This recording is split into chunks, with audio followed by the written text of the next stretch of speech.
keeping on the theme of earlier scale models, um, we have here a 2006 Hornby King. Specifically, the lighting is terrible. I need to rectify that. King James II. And I went with this older Hornby King because, well, I'm a Jacobite. As a Catholic, I kind of have to be, don't I?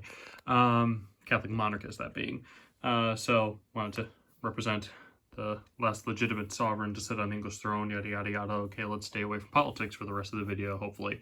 Well, I do like the current Charles III, though. He's pretty chill. But this is an older model, and I knew that going in, but I must say, this is not a bad model.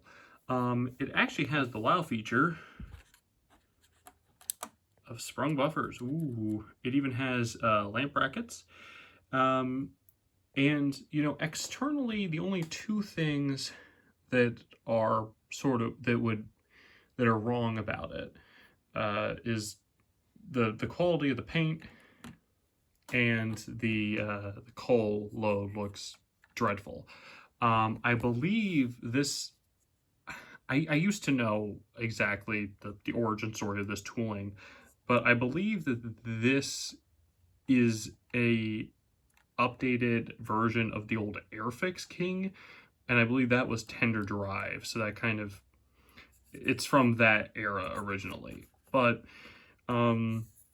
this is loco drive.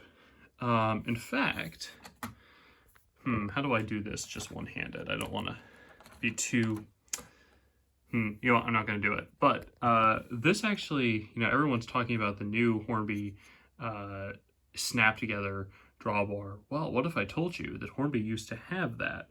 So there really wasn't a good electrical connection between the tender and the loco, but basically, yes, snap. It's like it's kind of a hook, clicks into I presume a shaft on the tender, and the loco and tender are pretty firmly connected. Of course, the downside being all the DCC and everything is in this side of the is on the loco side, which was probably fine back in 2006, back when DCC wasn't as much of a market share as it is now. But nowadays, that's not acceptable. So the Hornby Kings, for many years now, have had the DCC interface in the tender, which gives you more room for a speaker and all that other good stuff. Well, I mean, the speaker, that's pretty much it. But the detail on this, obviously, a newer King is going to be better in terms of its detail, but the detail actually isn't too bad once she's running. Lamp brackets, that's pretty good. I have the train set that these coaches came with, not train set, train pack the coaches came with the castle, and the castle actually has a really good finish, but she runs absolutely horribly. It was new old stock. I need to take her apart and sort of clean out. I think the old grease kind of froze up, and so that's what I need to do eventually. But she did have a nice finish. I wouldn't be mad if that was not a new release. But my point with that is that she is older than this, and she does not have lamp brackets. So paint-wise, she's better, but detail-wise, this King is better. Now, I suppose besides the paint and the coal, the most immediate thing you'll notice after that is that there is, if I can kind of see in the cab, you'll notice there's no colors flashing out. That's not just because of the lighting. That's because, well, there's no painted detail in the cab. It's all black, which I don't mind too terribly on a model like this, because at the end of the day, it's a very enclosed cab for a steam locomotive. I mean, the tender is very high, and it's very, you kind of have to strain your head in there. There's no separately fitted parts or anything. It's but there's a little bit of relief. So one day I think I'll go in and I'll paint paint some of those up and maybe put in a little bit of color to pop, in there. Now, in terms of running quality, she is not as good as the J15, but she can be actually pretty smooth. I will say she does not have a provision for a coupling, whatever, at the front. There's my Americanisms trying to sneak back in again, but come on, oh boy. Uncoupling rolling stock is forever a pain. But she also doesn't have a NEM socket. It's just, yeah, I can't really get my pinky in there to bend the couple, whatever, you can see. She does not have provision for a NEM socket, so you're stuck with this unless you do some major modification. You can kind of see that drawbar that I was telling you about. But yeah, you can see no provision for a front coupler, which, we're dealing with an express locomotive here, not a branch line locomotive, so not really an issue that I'm particularly concerned about. But if you are someone who is, then that's just worth bearing in mind. I've just noticed,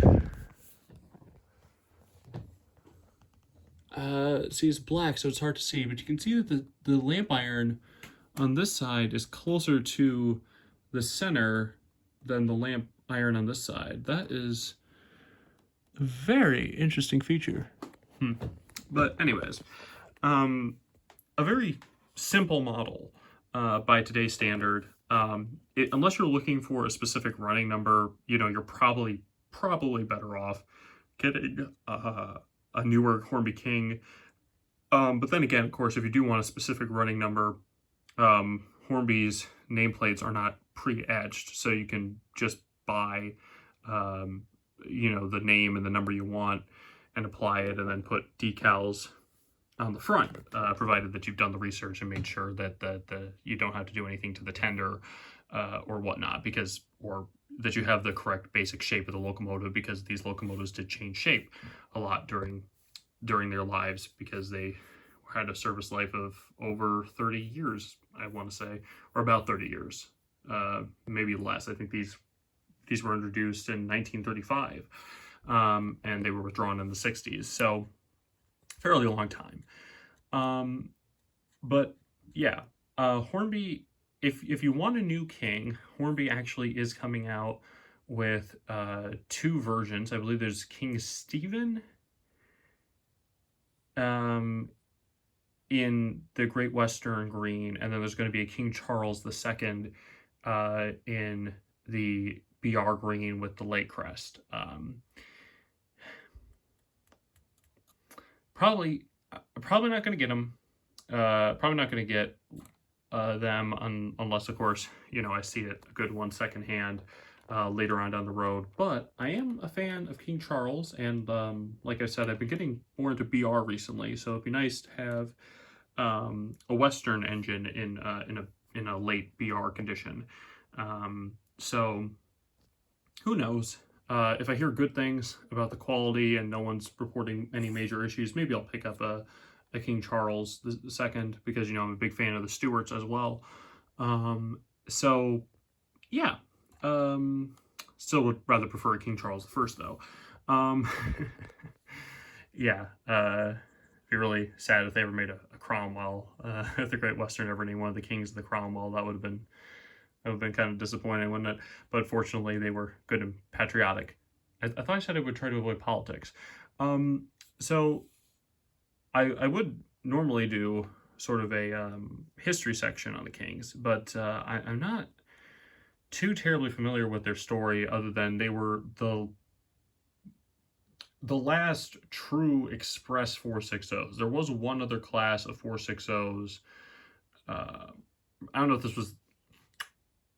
It was the last of the big top premier 460s. Let me just say it like that. There was the Hawksworth counties, not to be confused with the previous counties whose designer I can't remember, that was a 440.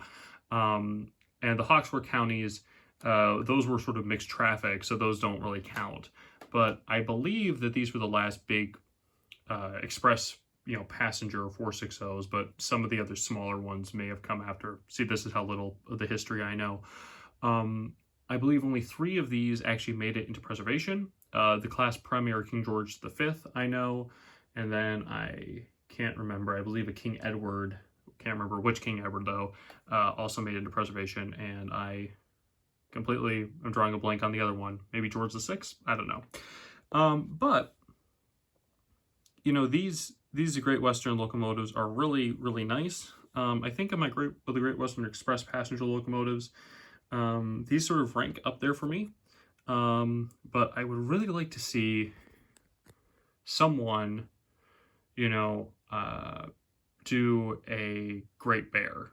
The only express passenger Pacific or only Pacific in general that the Great Western ever manufactured. Yeah, that's very sad. That there was only that one. There was allegedly a proposed Hawksworth Pacific, but the only thing that people know about that is that people like to call it the county, even though none of the literature that talks about it was not the county, the cathedrals. But in none of the literature that talks about it, that was never the proposed name. People just call it the cathedrals because these were supposed to be named after cathedrals originally, until the King moniker came out. And I believe the only pictures we have of it are from the 1970s, like the only drawing representation. So it's not even the official drawings. So potentially the Hawksworth counties those proposed Hawksworth Pacifics never existed as a drawing at all, and it was just some retronym, or something that came up with people invented later. I don't know. I haven't delved too terribly into it, but yeah. But as far as we can confirm, the only Great Western Pacific that existed, at least that I know of, in any stage of development was the Great Bear. So I would love to see that tried, because there's just something about seeing that kind of classic Great Western shape, but with a trailing axle right there. But we're gonna run her now. Let's see, she coupled, oh boy. So the problem with mixing D-links, D-type couplings with anything else is that they don't always link up properly. That's really quite, there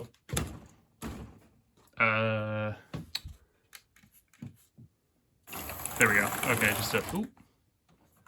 didn't put the front pony. See, another thing too is very interesting, the shape of the front bogie. I don't know why. See, it's black. It's kind of hard to see. The shape of the front bogie on the the only bogie on the Kings. You'd think that the big chunky part would come after, and it would sort of swoop out like this, and this side here would be the front. You can't see the finger that's holding the phone that's pointing at that, but instead it's the other way. Very, very, very interesting design, the Kings. But yeah, once you get up to speed, very beautiful. Oh, and at the end of the train, we have a Cura scale. Uh-oh. I didn't put it on the track fully again, did I? Oh, well.